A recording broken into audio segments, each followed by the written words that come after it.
యేసు నీ మాటలు నా జీవితానికి క్రొత్త మాటలు.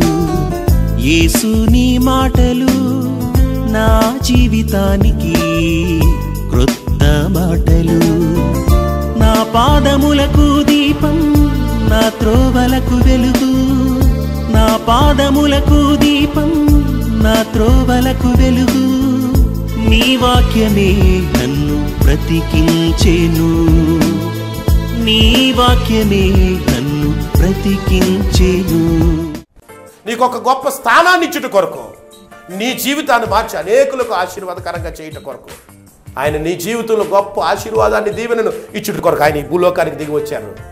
ఎంతకాలం ప్రభువుని మోసం చేసి జీవించగలవు? దేవుని కన్నును నువ్వు కప్పలేవు. భర్తను మోసగిస్తావా? భార్యను మోసగిస్తావా? తల్లిదండ్రులు మోసగిస్తావా? సంఘాన్ని మోసగిస్తావా? మోసగించడానికి వీల్లేదు. దేవుని దగ్గరికి వచ్చింది నీవు ఆయన స్వరాన్ని వినాలి. ఆ స్వరం వెంబడి పరిగెత్తాలి. ఆ స్వరమే నీ జీవితంలో అద్భుతాలు, ఆశ్చర్య కార్యాలు చేస్తుంది. మన ప్రభువైన యేసుక్రీస్తు నామమున హౌస్ ఆఫ్ ప్రేయర్ ధవళేశ్వరం పక్షా నుంచి మీకు శుభాభివందనాలు తెలియజేయుచున్నాను. దేవుని మహాకృపను బట్టి, దైవజనులు బిషప్ కాళ్ళేపల్లి ఎలీషాయి గారి యొక్క ప్రార్థనను బట్టి వాక్యపు వెలుగులో నడుచుట అనే టీవీ కార్యక్రమాన్ని మీకు అందించడానికి దేవుడు మాకెంతో సహకారం అందించినందుకు దేవాతి దేవునికి ప్రభు పేరట వందనాలు తెలియజేయుచున్నాను. దీనికి సహకరించిన వారందరినీ ప్రభు మెండుగా దీవించి ఆశీర్వదించును గాక. ఆమేన్. దేవుని మహాకృపను బట్టి వాక్యపు వెలుగులో నడుచుట అనే టీవీ కార్యక్రమాన్ని అద్భుత రీతిగా దేవుడు నడిపిస్తూ అనేక మంది మీ ఫోన్స్ కాల్స్ ద్వారా దేవుని నామాన్ని మహింపరుస్తూ వాక్యము ద్వారా మీరు బలపడుతున్న విధానాన్ని బట్టి ప్రభుకి మహిమా ఘనత ప్రభావాలు చెల్లిస్తున్నాను. రాబో దినాల్లో మరింతగా మీరు ఆశీర్వదించబడాలని, దీవించబడాలని, వాక్యము ద్వారా వచ్చే గొప్ప రక్షణ, స్వస్థత, విడుదల మీ అందరూ పొందుకోవాలని దైవజనుడిగా నేను ఆశిస్తూ ఈ యొక్క వర్తమానాన్ని మీరు విన్నట్లయితే బహుగా మీరు దీవించబడి ఆశీర్వదింపబడుదురుగాక. ఆమేన్. ఈ దినమున దేవుని వాక్యంలో నుండి ఒక అంశాన్ని మనం నేర్చుకుందాం. ఏటి లోయలో అనే అంశాన్ని బైబిల్ గ్రంథంలో నుండి మనం నేర్చుకుందాం. మొదటి సమూయేలు గ్రంథం 17వ అధ్యాయం 40వ వచనంలో ఈ రీతిగా రాయబడి ఉంది. ఒకసారి చదువుదామా? తన కర్ర చేత పట్టుకొని ఏటి లోయలో నుండి 5 నున్నని రాళ్లను ఏరుకొని తన యొద్దనున్న చిక్కములో ఉంచుకొని ఒడిసెల చేత పట్టుకొని ఆ ఫిలిస్తీని చేరువకు పోయెను అని బైబిల్ గ్రంథంలో రాయబడి ఉన్నది. ఇది అందరికీ సుపరిచితమైన చక్కటి వాక్యము. దావీదు మహాభక్తుడు గొల్యాతును జయించిన సందర్భంలో రాయబడిన సన్నివేశంలో ఒక వచనం ఇది. ఈ వచనంలో నుండి కొన్ని శ్రేష్టమైన మాటలను మనం నేర్చుకుందాం. దావీదు భక్తుడు చేతితో కర్రను పట్టుకుని ఏటి లోయలోనికి వెళ్ళి 5 నున్నని రాళ్లను ఏరుకుని గొల్యాతును దగ్గరికి చేరుకొనెను. ఆ ఫిలిస్తీయుడైన గొల్యాతు దగ్గరికి చేరుకొనెనని బైబిల్ గ్రంథంలో రాయబడి ఉంది. తన కర్ర చేత పట్టుకొని అనంటే దేవుని వాక్యాన్ని చేత పట్టుకొని ఎక్కడికి వెళ్ళాలంటే ఏటి లోయలోనికి వెళ్ళాడు. ఏటి లోయ దేనికి గుర్తంటే దేవుని మందిరానికి గుర్తు. దేవుని వాక్యాన్ని చేత పట్టుకుని ఏటి లోయ అనబడుతున్న మందిరంలోనికి వెళ్ళి అక్కడ 5 నున్నటి రాళ్లను ఏరినట్లు బైబిల్ గ్రంథంలో మనకి బోధిస్తుంది. అంటే ఈ 5 నున్నటి రాళ్ళు దేనికి సాదృశ్యంగా ఉందంటే దేవుడు ఇచ్చే ఆయుధాలకు సాదృశ్యంగా ఉంది. శత్రువును జయించుటకు దేవుడిచ్చే ఆయుధాలకు సాదృశ్యంగా కనపడుతుంది. చేతి కర్ర దేవుని వాక్యము, ఏటి లోయ మందిరానికి సూచన. ఆ ఏటి లోయలో ఏరబడిన 5 నున్నటి రాళ్ళు దేనికి సూచన అంటే శత్రువును జయించుటకు దేవుడిచ్చిన ఆయుధానికి సూచన. జరిగిన సంఘటన ఏంటంటే, జరిగిన సన్నివేశం ఏంటనంటే, బైబిల్ గ్రంథం కనుక మీరు చదివితే మొదటి సమూయేలు గ్రంథం 15వ అధ్యాయంలో ఇశ్రాయేలు ప్రజలకి మొదటి రాజుగా ఉన్న సౌలు రాజును దేవుడు తొలగించెనని బైబిల్ గ్రంథంలో మనం చూస్తాం. అపోస్తుల కార్యం మీరు చదివితే 13వ అధ్యాయం 22వ వచనంలో దేవుడు సౌలును తొలగించి దావీదును రెండవ రాజుగా ఏర్పాటు చేసుకున్నాడని రాయబడి ఉంది. ఎందుకు తొలగించాడో మొదటి సమూయేలు గ్రంథం 15వ అధ్యాయం అంతా చదివితే ఆ అధ్యాయంలో దేవుడు చెప్పిన ఆజ్ఞను సౌలు రాజు మీరిపోయి ఎవరినైతే చంపి తుత్తినీలుగా చేయమంటే చేయకుండా కొన్నిటిని శ్రేష్టమైన వాటిని అమాలేకీల్లో ఉన్న శ్రేష్టమైన కొన్నిటిని అతడు పట్టుకొచ్చి దేవుని ఆజ్ఞను మీరిపోవడం ద్వారా రాజుగా ఉండకుండా దేవుడే ఆయన్ని తొలగించాడు. ఇది సమూయేలు మొదటి గ్రంథం 15వ అధ్యాయంలో చూస్తాం. ఆ తదుపరి రెండవ రాజుగా మొదటి సమూయేలు గ్రంథం 16వ అధ్యాయం అంతా దావీదు రాజు యొక్క అభిషేకము మనము 16వ అధ్యాయంలో చూడగలం. అభిషేకం అయిన తర్వాత 17వ అధ్యాయానికి వచ్చేటప్పటికి ఇశ్రాయేలు ప్రజలు ఫిలిస్తీన్లతో యుద్ధం చేస్తున్నారు, యుద్ధ రంగంలో ఉన్నారు. ఆ సమయంలో దావీదు యొక్క తండ్రి ఏం చేశాడంటే దావీదును పిలిచి, అయ్యా నీ అన్నలు యుద్ధం చేస్తున్నారు ఫిలిస్తీన్లతో, దయచేసి నీవు ఈ యొక్క భోజన పదార్థాలను తీసుకెళ్ళి వాళ్ళకి ఇయ్యి అని చెప్పేసి దావీదుని తన తండ్రి పంపించాడు. పంపించినప్పుడు ఈ సామాగ్రిని పట్టుకుని యుద్ధరంగానికి వెళ్ళేటప్పటికీ అక్కడ యుద్ధరంగంలో ఇశ్రాయేలు ప్రజలు కదం తొక్కుతున్నారు, ఫిలిస్తీన్లు కదం తొక్కుతున్నారు. ఫిలిస్తీన్ దండులో నుండి ఒకడు వచ్చి, ఇదిగో నా మీదకి ఎవరైనా మీలో నుండి ఒకరు వచ్చి యుద్ధం చేసి నన్ను ఓడిస్తే ఫిలిస్తీన్లైన మేము అందరం కూడా మీకు దాసోహలం అయిపోతాం. ఒకవేళ నేను గనక మిమ్మల్ని ఓడిస్తే ఇశ్రాయేల్ ప్రజలందరూ కూడా దాసోహం ఫిలిస్తీన్లకు అయిపోవాలని చెప్పి 40 రాత్రింపగళ్ళు ఈ రీతిగా అతడు మాట్లాడుతూ ఉన్నాడు. ఈ రీతిగా మాట్లాడుతున్న సందర్భంలో దావీదు వచ్చేటప్పటికి గొలియాతు అనే ఫిలిస్తీయుడు బయటకు వచ్చి, రండిరా ఎవరు నా మీదకి యుద్ధానికి వస్తారో చూద్దాం అన్నట్టుగా మాట్లాడుతున్న సందర్భంలో దావీదు యొక్క చెవిలో ఈ మాట పడింది. 17వ అధ్యాయం 26వ వచనంలో ఒక చక్కటి మాట అన్నాడు. ఏమన్నాడంటే, దావీదు జీవము గల దేవుని సైన్యమును తిరస్కరించుటకు ఈ సున్నతి లేని ఫిలిస్తీయుడు ఎంతటి వాడు, వాని చంపేస్తాను. దేవునికి స్తోత్రం కలుగునుగాక. అంతకుముందు 40 రోజులు యోధులుగా ఉండి వాడితో పోరాడడానికి భయపడుతున్నారు ఇశ్రాయేలు సైన్యం అంతా. ఇశ్రాయేలు సైన్యంలో ఉన్న బలాఢ్యులంతా భయపడుతున్నాడు. దావీదు భక్తుడు చిన్నవాడు వచ్చి అంటున్నాడు, ఈ జీవం లేనోడు, ఈ సున్నతి లేనోడు, జీవము గల దేవుని సైన్యాన్ని మనల్ని ఇన్ని మాటలంటాడా? సున్నతి లేనివాడు ఇన్ని మాటలంటాడా?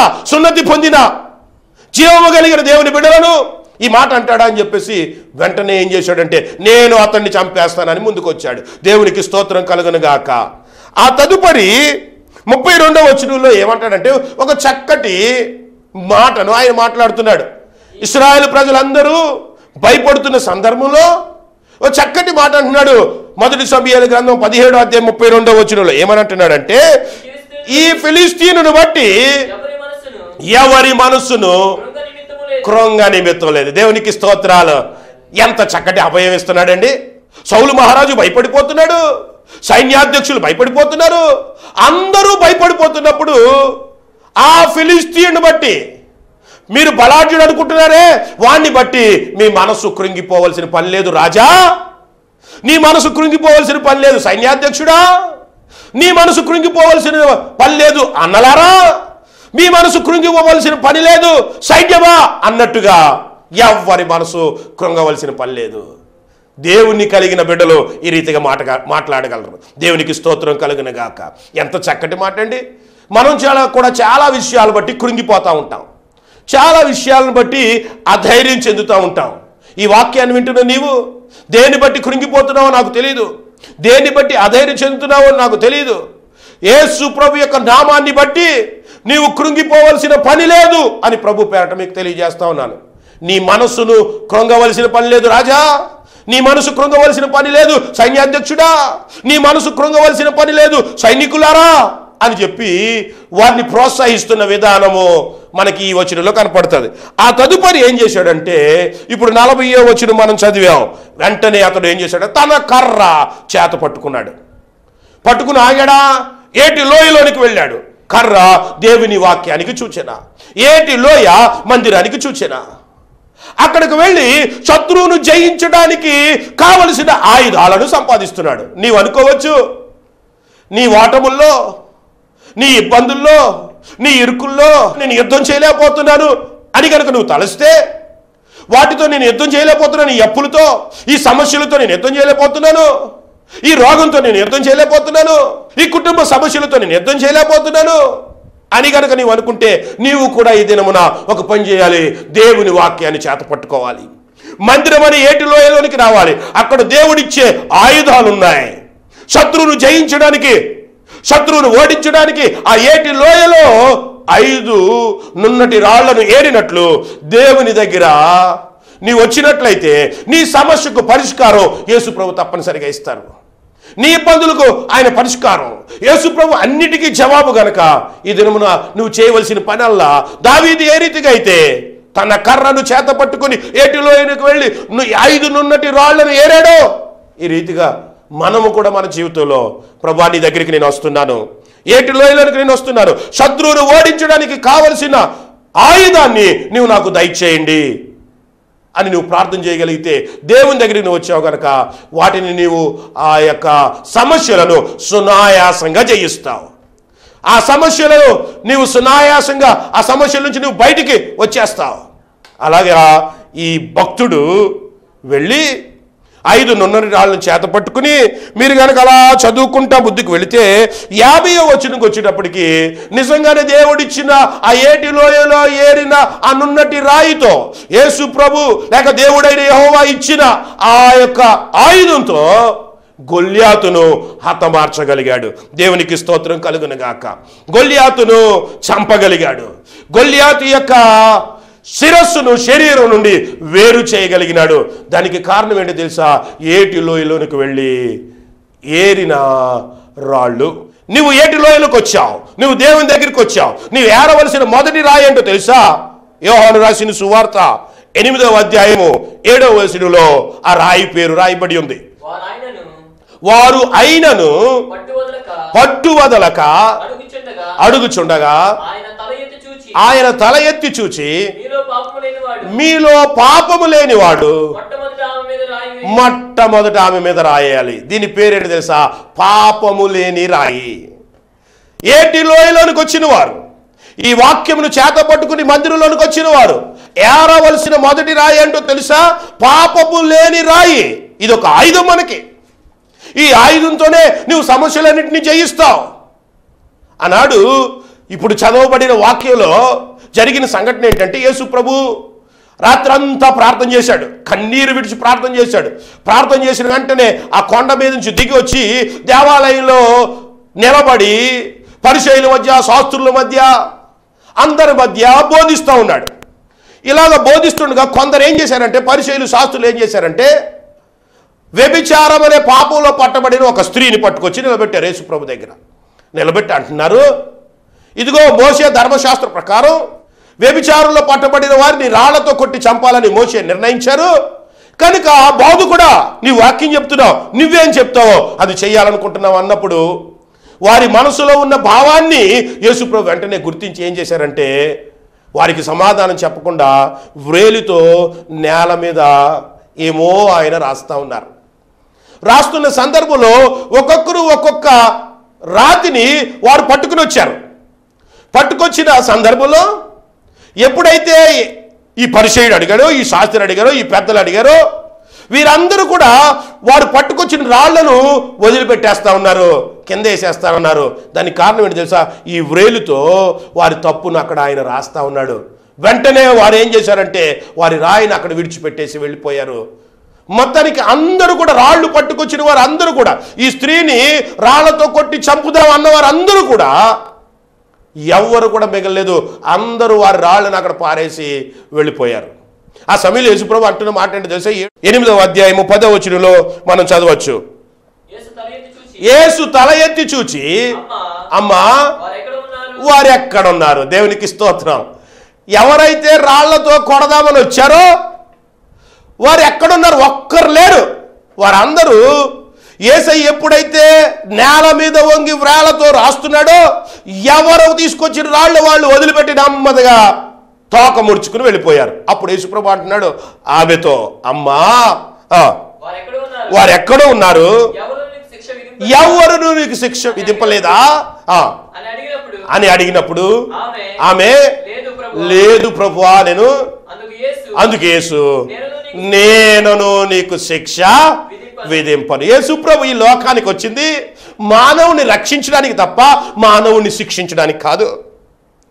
మానవుడు త్రోసివేయబడిన మానవుణ్ణి, పాపంలో దిగజారిపోయిన మానవుణ్ణి, దేవునికి దూరమైపోయిన మానవుణ్ణి తిరిగి తన యొద్దకు చేర్చుకోవడానికి వచ్చాడు తప్ప తృణీకరించడానికి రాదు. నేను కూడా నీకు శిక్ష విధింపను, ఇక నువ్వు ఎన్నడూ పాపము చేయకుము. యేసు ప్రభు దగ్గరికి వచ్చిన వారు, దేవుని మందిరానికి దగ్గరికి వచ్చిన వారు, దేవుని సన్నిధిలోనికి వచ్చిన వారు నీవు ఏరవలసిన మొదటి రాయి ఏంటో తెలుసా? పాపము లేని రాయిని నువ్వు ఏరాలి. ఆనాడు ఎవరైతే రాళ్ళు పట్టుకొచ్చి కొట్టడానికి వచ్చారో ఒక్కరు కూడా కొట్టకుండా తిరిగి వెళ్ళిపోయారు. అప్పుడు యేసుప్రభు అంటాడు, అమ్మా నువ్వు వెళ్ళు, ఇక నెన్నడు నువ్వు పాపము చేయకుము. దేవునికి స్తోత్రం కలుగునగాక. యేసు ప్రభు దగ్గరికి వచ్చిన వారు, ఈ ఏటి లోయలోనికి వచ్చిన వారు, నువ్వు ఏరవలసిన మొదటి రాయి. యేసు ప్రభు దగ్గరికి వస్తే ఆయన నీకు శిక్ష విధింపడు, నీ పాపాన్ని ఆయన తీసివేస్తాడు. పాపము లేని రాయిని దావీదు ఏరినట్లు నీవు కూడా దేవుని దగ్గరికి వచ్చి పాపాన్ని విడిచిపెట్టి పాపము లేని వ్యక్తిగా, పాపముతో వచ్చిన నీవు, శాపంతో వచ్చిన నీవు యేసు ప్రభు దగ్గరికి వచ్చావు కనుక పాప శాపాలను ఆ సిలువలో యేసు ప్రభువే నీ పాప శాపాన్ని భరించారు కనుక నీ పాపము నుండి ఆయన ఒక్కడే విముక్తి చేస్తాడు. పాపము లేని వ్యక్తిగా ఆయన నిన్ను చేస్తాడు. పాపము లేని రాయిని ఏరినట్లు బైబిల్ గ్రంథాన్ని బట్టి మనం అర్థం చేసుకోవచ్చు. రెండవ రాయి, దావీదు ఏటిలోయలోకి వెళ్ళి రెండవ రాయి కూడా ఏరాడు. ఆ రెండవ రాయి పేరు బైబిల్ గ్రంథంలో రాయబడి ఉంది, అది కూడా మనం చూద్దాం. యెషయా రాసిన గ్రంథం 28వ అధ్యాయం 16వ వచనంలో ఈ రీతిగా రాయబడి ఉంది. చదువుతారా? ఇలాగూ సెలవిచ్చుచున్నాడు, సియోనులో పునాదిగా రాత్రి వేసిన వాడను నేనే, అది పరిశోధింపబడిన రాయి, అమూల్యమైన తలరాయి, బహుస్థిరమైన పునాది అయిన మూలరాయి అయినది. బహుస్థిరమైన రాయి, బహుస్థిరమైన రాయి. యేసుక్రీస్తు ప్రభు మందిరానికి, ఏటిలోయ అనే ఆ మందిరానికి నీ వచ్చినప్పుడు, ఏటిలోయలోనికి నీ వచ్చినప్పుడు, మందిరంలోనికి నీ వచ్చినప్పుడు ఏరవలసిన రెండవ రాయి ఏంటో తెలుసా? బహుస్థిరమైన రాయి. యేసు ప్రభు దగ్గరికి రాకముందు, ఏటిలోయలోనికి రాకముందు, ఒకవేళ దేవుని మందిరానికి రాకముందు నీవు అస్థిరుడివేమో, యేసు ప్రభు దగ్గరికి వచ్చిన తర్వాత బహుస్థిరుడుగా ఆయన నిన్ను మారుస్తాడు. యేసు ప్రభు శిష్యులతో అంటాడు, మీ హృదయములను కలవరపడనీయుకుడి. యోహాను రాసిన సువార్త 14వ అధ్యాయము 1వ వచనంలో రాయబడి ఉంది, మీ హృదయాలు మీరు కలవరపడనివద్దు, అస్థిరంతో మీ హృదయాన్ని ఉండనివద్దు, స్థిరులుగా ఉండండి అని ప్రభువాన్ని హెచ్చరించినట్లు, ప్రభువాన్ని మేల్కొల్పినట్లు యోహాను రాసిన సువార్త 14వ అధ్యాయంలో మనం చూస్తాం. కనుక యేసు క్రీస్తు ప్రభు దగ్గరికి వస్తే, దేవుని దగ్గరికి వస్తే నీవు స్థిరపరచబడతావు, బహుస్థిరుడుగా మార్చబడతావు. నీలో ఉన్న ద్వంద్వ మనసు పోద్ది, నీలో ఉన్న రెండు రకాల మనసు పోద్ది, రెండు తలంపుల మధ్య ఎంతకాలం నువ్వు తడబడతావు? దేవుడైన యెహోవా దేవుడైతే యెహోవాని సేవించండి, బయలుదేవత అయితే బయలుదేవతను సేవించండి. రెండు తలంపుల మధ్య ఎంతకాలం నువ్వు తడబడతావు? ఇదిగో ఆనాడు యెహోషువ కూడా 24వ అధ్యాయంలో అంటాడు, ఎంతకాలం మీ స్వాస్యాలను మీరు పొందుకోకుండా తడవు చేస్తారు, ఆలస్యం చేస్తారు. ఈ దినం రెండు తలంపుల మధ్య తడబడేవారు చాలా మంది కనపడుతున్నారు. అటు దేవుడు కావాలి, ఇటు లోకము కావాలి. అయితే ఇటువైపు ఆ లోకాన్ని విడిచిపెట్టరు, ఇటువైపు దేవుణ్ణి విడిచిపెట్టరు. ఇలాంటి ద్వంద్వ మనసుతో నువ్వు స్థిరుడుగా మార్చబడలేవు. దేవుని దగ్గరికి వచ్చిన వారు పాపపు లేని రాయిగా మార్చబడతారు, దేవుని దగ్గరికి వచ్చిన వారు బహుస్థిరమైన రాయిగా మార్చబడతారు. దేవునికి స్తోత్రం కలుగునగాక. ఎందుకంటే ఈ రాయి స్వయంగా యేసు ప్రభువే అని కొరింథీయులకు రాసిన మొదటి పత్రిక 10వ అధ్యాయం 4వ వచనంలో, ఇశ్రాయేలు ప్రజలు అరణ్యములో ఒక బండ వెంబడించెను, ఆ బండ క్రీస్తే అని అంటాడు. అందుకనే దావీదు మహాభక్తుడు కూడా 40వ కీర్తనలో ఆ బండ మీద నా అడుగులు స్థిరపరచబడ్డాయి, ఆ బండ మీద నేను స్థిరపరచబడ్డాను, నా అడుగులన్నీ నా జీవితం అంతా ఆ బండ మీద స్థిరపరచబడిందని 40వ కీర్తన 2వ వచనంలో ఆయన తెలియజేస్తాడు. ఈ దినమున దేవుని వాక్యాన్ని వింటున్న నీవు యేసు ప్రభు దగ్గరికి వస్తే పాపము లేని రాయిగా మార్చబడతావు. యేసు ప్రభు అనే ఏటి లోయలోనికి నీవు వస్తే, యేసు ప్రభు అనే ఏటి లోయలోని కనుక నీవు వస్తే పాపము లేని రాయిగా మార్చబడమే కాదు, బహు స్థిరమైన రాతిగా నీవు మార్చబడతావు. బహు స్థిరమైన రాతిగా దేవుడు నిన్ను చేయాలని ఆశపడితే చేత కర్ర పట్టుకుని, చేత దేవుని వాక్యాన్ని పట్టుకుని దేవుని మందిరం అనే ఏటి లోయలోనికి వచ్చి దేవుడిచ్చే సాతానును ఎదిరించడానికి, శత్రువులను ఎదిరించడానికి దేవుడిచ్చే ఆయుధాలను ఆ ఏటి లోయలను సంపాదించుకోవాలి. అలాగా దావీదు సంపాదించుకుని గొల్యాతును ఓడించినట్లు నీవును నీ శత్రువులు, అనారోగ్యమైన శత్రువు, అప్పులైన శత్రువు, ఇబ్బందులైన శత్రువు, ఇరుకులైన శత్రువు, వీటన్నిటినీ ఆ ఏటి లోయలోనికి వచ్చి దేవుడిచ్చే ఆయుధం ద్వారా నువ్వు జయించుదువుగాక. 3వ రాయి పేరు బైబిల్ గ్రంథంలో రాయబడి ఉంది. దాన్ని మీరు చదువుతారా? యెహోషువ రాసిన గ్రంథం 24వ అధ్యాయం 27వ వచనము. ఆలోచించుడి, యెహోవా మనతో చెప్పిన మాటలన్నీ ఈ రాతికి వినబడెను గనుక అది మన మీద సాక్షిగా ఉండును. సాక్ష్యపు రాయి, సాక్ష్యపు రాయి, దీని పేరు సాక్ష్యపు రాయి. ఆనాడు యెహోషువ అన్య దేవతల తట్టు ఇశ్రాయేలు ప్రజలు తిరిగిపోయి ఆ దేవతలు ఈ దేవతలను సేవిస్తామనంటే యెహోషువ ఒక నిర్ణయానికి వచ్చాడు. 24వ అధ్యాయము యెహోషువ రాసిన గ్రంథం 15వ వచనంలో నేను నా ఇంటి వారు, మీరు నదిలో ఉన్న దేవతను సేవిస్తారో, నది అద్దరులో ఉన్న దేవతను సేవిస్తారో, నది అవతల ఉన్న దేవతను సేవిస్తారో నాకు అనవసరం, నేను నా ఇంటి వారును యెహోవాని సేవిస్తామని చెప్తే ఆ యొక్క మాటను, నాయకుడు చెప్పిన మాటను బట్టి ఇశ్రాయేలు ప్రజలందరూ ఏమన్నారంటే మేము ఆ అన్య దేవతలను ఆరాధన చేయు, మేము కూడా యెహోవానే ఆరాధన చేస్తామంటే అప్పుడు ఒక రాతిని చూపించి ఈ రాతియే సాక్ష్యము మనకు అన్నాడు. ఈ రాయే మనకు సాక్ష్యం అని చెప్పి ఒక రాతిని పాతి ఆ రాతికి సాక్ష్యపు రాయి అని పేరు పెట్టాడు. ఈ దినమున దేవుని వాక్యాన్ని వింటే నీవు ఈ యేసు ప్రభు దగ్గరికి నీవు వస్తే ఒక సాక్ష్యపు రాయిగా నువ్వు మార్చబడతావు. పాపము లేని రాయిగా నువ్వు మార్చబడతావు, బహు స్థిరమైన రాయిగా నువ్వు మార్చబడతావు. 3వది సాక్ష్యపు రాయిగా నువ్వు మార్చబడతావు. ఎక్కడికి వెళ్ళినా ప్రభు గురించి సాక్ష్యం చెప్పాలి. నువ్వు ఉద్యోగం చేస్తున్నా, వ్యాపారం చేస్తున్నా, చేతి పని చేస్తున్నా, విద్యలో ఉన్నా ప్రభు కొరకు సాక్షిగా ఉండాలి. ఒక సాక్ష్యపు రాయిగా నువ్వు నిలబడాలి. దేవుడు మనకి ఈ జీవితాన్ని తల్లి గర్భంలో నుండి వేరుపరిచి ఈ భూమి మీద నేను ఎందుకు పెట్టాడో తెలుసా? ఏదో చదువుకుని ఐఏఎస్ అయిపోయి, ఐపీఎస్ అయిపోయి, డాక్టర్స్ అయిపోయి, ఇంజనీర్స్ అయిపోయి అది అవ్వాలి కాదని నేను అన్నాను. అది అయిపోయి భార్యను సంపాదించుకుని, పిల్లలను సంపాదించుకుని, మంచి బిల్డింగులు సంపాదించుకుని, మంచి పొలాలు సంపాదించుకుని నీ జీవితాన్ని కొనసాగించడానికే దేవుడు ఈ భూమి మీదకి నిన్ను పంపించలేదు. ఎందుకు నిన్ను ఈ భూమి మీదకి పంపించాడో తెలుసా? దేవుని కొరకు సాక్షిగా నువ్వు జీవించడం కొరకే తల్లి గర్భంలో నుండి దేవుడు నిన్ను వేరుపరిచి ఈ భూమి మీద పెట్టాడని నువ్వు గ్రహించాలి. కనుక నువ్వు చేయవలసిన అత్యంత విలువైన పని ఏంటో తెలుసా? నువ్వు ఏ రంగములో ఉన్నా, ఏ వ్యాపారంలో ఉన్నా, ఏ ఉద్యోగంలో ఉన్నా, ఏ విద్యలో ఉన్నా, ఏ ఉన్నతమైన హోదాలో ఉన్నా, ఏ ఉన్నతమైన పదవిలో ఉన్నా దేవుని కొరకే సాక్షిగానే ఉండాలి. అది దేవుని వాక్యం చెప్పే సత్యం. 4వ రాయి పేరు కూడా బైబిల్ గ్రంథంలో రాయబడి ఉంది.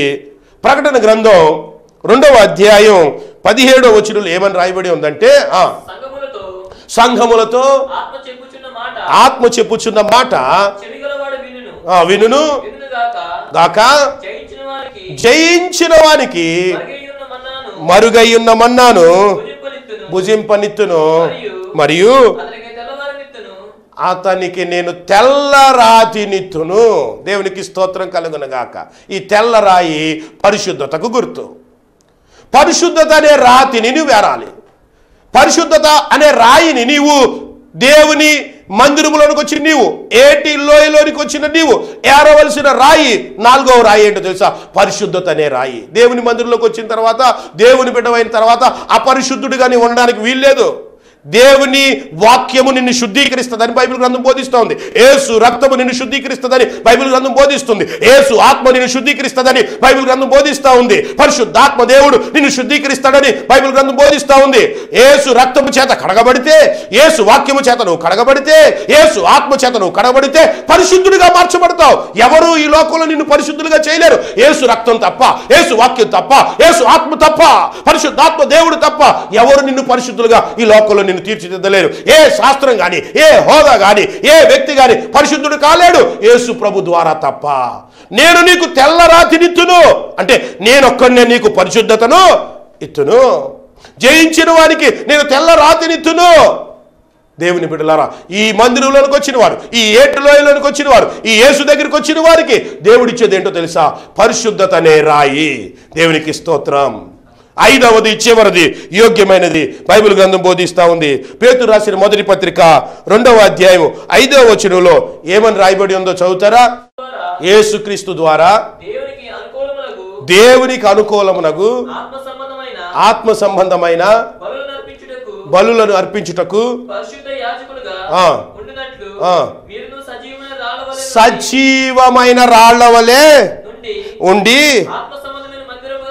ఆత్మ సంబంధమైన మందిరముగా కట్టబడి. సజీవమైన రాయి. యేసు ప్రభు దగ్గరికి వచ్చిన వారే జీవించగలిగిన రాతిగా మార్చబడతారు, బ్రతికించబడతారు. దేవుని దగ్గరికి వచ్చిన వారే వారి జీవితాల్లో వారి ఆత్మకు ఎన్నడూ కూడా ఈ శరీరం నుండి ఈ ఆత్మ వెడలిన తర్వాత నిత్య నరకంలో జీవించాలి, నిత్యము దేవునితో పరలోకంలో జీవించాలి. ఈ ఆత్మ పరలోకంలో జీవించాలంటే ఈ భూమి మీద ఈ శరీరంలో ఉన్నప్పుడే ఒక నిర్ణయం తీసుకోవాలి. అదేంటో తెలుసా? నేను జీవము కలిగిన రాతిగా మార్చు. జీవము కలిగిన రాతిని ఆయన ఇస్తాడు నీకు. ఈ జీవం కలిగిన రాతిని ఏరుటకు హెబ్రీయులకు రాసిన పత్రికలో ఏమని రాయబడి ఉందో తెలుసా? 10వ అధ్యాయము 22వ వచనంలో ఏమని రాయబడి ఉందో తెలుసా? ఆయన యొద్దకు ఎలాగ రావాలో రాయబడి ఉంది. ఆయన యొద్దకు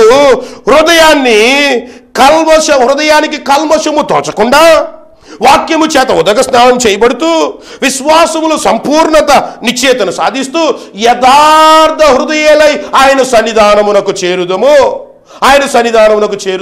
అప్పుడు నీవు జీవగలిగిన రాతిగా మార్చబడతావు. అప్పుడు నీవు సజీవమైన రాళ్లగా నీవు మార్చబడతావు. ఎప్పుడంటే దేవుని సన్నిధికి చేరే విధానం. దేవుని సన్నిధికి చేరే విధానం వాక్యంలో రాయబడి ఉంది. హృదయానికి కల్మషము తోచకుండా వాక్యము చేత ఉదక స్నానము చేయబడుతూ విశ్వాసములో సంపూర్ణ నిశ్చయత కలిగి యథార్థ హృదయముతో దేవుని సన్నిధానానికి మనం చేరాలి. అలా చేరినప్పుడు నీవు సజీవ రాయిగా మార్చబడతావు. ఇప్పుడు దావీదు కర్ర చేత పట్టుకుని ఏటిలోయనికి వెళ్ళి 5 నున్నటి రాళ్ళను ఏరాడు. ఆ నున్నటి రాళ్ళు పేరేంటి తెలుసా? పాపము లేని రాయి, బహు స్థిరమైన రాయి, సాక్ష్యపు రాయి, పరిశుద్ధత అనే రాయి, జీవము కలిగిన రాయి. ఈ రాళ్ళకి ఎవరు ఎదురుంటారండి? ఏ శత్రు ఎదురుండగలడండి? ఏ గొల్యాత్ ఎదురుండగలడండి? ఏ సమస్య ఎదురుండగలదండి? ఏ అనారోగ్యం ఎదురుండగలదండి? ఈ రాతికి ఎవరు ఎదురుండలేరు. ఈ రాయి పేరు, ఈ బండ పేరు యేసుక్రీస్తు ప్రభు. ఈ బండ దగ్గరికి నీవు వస్తే, ఈ యేసుక్రీస్తు ప్రభు దగ్గరికి నీవు వస్తే, ఇదేను మన సూటిగా దేవుని మాట నీతో మాట్లాడుతుంది. ఎంతకాలం యేసు ప్రభు దగ్గరికి రాకుండా యేసు ప్రభు నువ్వు దూరం చేసుకుంటూ యేసు ప్రభు మా దేవుడు కాదు, యేసు ప్రభు దగ్గరికి మేము రాము అనుకున్నట్లయితే నీ సమస్యలకు పరిష్కారం లేదు, నీ అపరిశుద్ధతకు పరిష్కారం లేదు, నీ పాపానికి పరిష్కారం లేదు, నీ శాపానికి పరిష్కారం లేదు. ఈ దినము నీ శాపానికి, నీ పాపానికి, నీ యొక్క ఇబ్బందులకు ఒక పరిష్కారం ఉంది. అదేంటో తెలుసా? ప్రభువా, నీ వాక్యాన్ని నేను చేత పట్టుకుని ఏటిలోయ అనే మందిరానికి వెళ్ళి నీవిచ్చే ఆయుధాల చేత శత్రువుని నేను ఓడిస్తాను అన్నాడు. చేతిలో రకరకాల ఆయుధాలు కలిగిన సౌలు, అన్నాడు చేతిలో రకరకాల ఆయుధాలు కలిగిన సైన్యము గొల్యాతుని ఏమీ చేయలేకపోయారు. చేతిలో ఆయుధాలు లేకపోయినా ఏటి లోయలోనికి వెళ్ళి దేవుడిచ్చే ఆయుధాన్ని సంపాదించుకుని గొల్యాతును జయించినట్లు నీవును యేసు ప్రభు దగ్గరికి వస్తే యేసు ప్రభు ఇచ్చే ఆయుధం ద్వారా నీకు ఎదురవుతున్న ఆ గొల్యాతుని ఈజీగా జయిస్తావు. దేవుడు గొప్ప జయము నీకు అనుగ్రహించును గాక. ఈ దినమున ఈ వాక్యాన్ని వింటుంది నేను కూడా ఆ ఏటి లోయలోనికి వస్తాను, నేను కూడా ఆ యేసు దగ్గరికి వస్తాను. ఆ యేసు ప్రభు ఇచ్చే ఆయుధాల ద్వారా నా మీదకి ఎదురవుతున్న వాటితో నేను యుద్ధం చేసి విజయం సాధిస్తాను అని గనక నువ్వు ప్రభుతో చెప్పగలిగితే, నాతో కలిసి ఏకీభవించి మాట ప్రభుతో చెప్పు. పాపము లేని రాయిగా నేను మార్చబడతాను, బహు స్థిరమైన రాయిగా నేను మార్చబడతాను, నీ కొరకు సాక్షిగా నిలబడి రాయిగా నేను మార్చబడతాను, పరిశుద్ధమైన రాయిగా నేను మార్చబడతాను, జీవపు రాయిగా నేను మార్చబడతాను అని చెప్పినట్లయితే ఈ రాళ్లే నువ్వు ఎదుర్కొంటున్న సమస్యలన్నిటికీ జవాబిస్తుంది. ఈ ఆయుధమనే ఈ గొప్ప ఆయుధాన్ని ఆయన పట్టుకొని గొల్యాతుని ఏ రీతిగా అయితే ఓడించగలిగాడో, నీ మీదకి వస్తున్న వారందరినీ కూడా నువ్వు జయించగలవు. ఎప్పుడో తెలుసా? నువ్వు ఏటి లోయలోనికి వచ్చినప్పుడు. వస్తావా యేసు ప్రభు దగ్గరికి? నీ గురించి నేను ప్రార్థన చేస్తాను, దేవుడు నీకు సహాయం చేయను గాక. ఆమేన్. పరిశుద్ధుడైన మా తండ్రి, మహోన్నతుడైన మా దేవ, ఈ దినమున ఏటి లోయలోనికి వచ్చి ఏ రీతిగా అయితే దావీదు 5 నున్నటి రాళ్లను ఏరుకుని ఆ ఫిలిస్తీని యొక్క చేరువకు పోయెనో, మేమును కూడా ప్రభా నీ వాక్యమును చేత పట్టుకుని నీ మందిరములోనికి వచ్చి మేము కూడా శత్రువులను ఎదిరించుటకు, సమస్యలను ఓడించుట కొరకు, ఇబ్బందులను ఓడించుట కొరకు నీ మందిరములోనికి వచ్చి మేము కూడా పాపము లేని రాయిని ఏరుటకు, పాపము లేని రాయిగా మేము మార్చబడుట కొరకు, బహు స్థిరమైన రాయిగా మేము మార్చబడుట కొరకు, ఇదిగో సాక్ష్యపు రాయిగా మేము మార్చబడుట కొరకు, పరిశుద్ధత అనే రాయిగా మేము మార్చబడుట కొరకు, జీవము కలిగిన రాయిగా మేము మార్చబడుట కొరకు నీ దగ్గరికి మేము వస్తున్నాం ప్రభువా. ఇంకో మేము ఏటి లోయలోనికి వస్తామని తెలియజేస్తుండగా, ఇదిగో ప్రభు వారు ఎదుర్కొంటున్న సమస్యలన్నిటి నుండి గొప్ప విడుదల, గొప్ప నెమ్మది, సమాధానం, రక్షణ, ఆశీర్వాదాలు వారికి దయచేయమని కోరుతూ యేసు నామమున అడుగుచున్నాను తండ్రి. ఆమేన్, ఆమేన్, ఆమేన్. దేవుడు మిమ్మలను మెండుగా దీవించును గాక. ఆమేన్.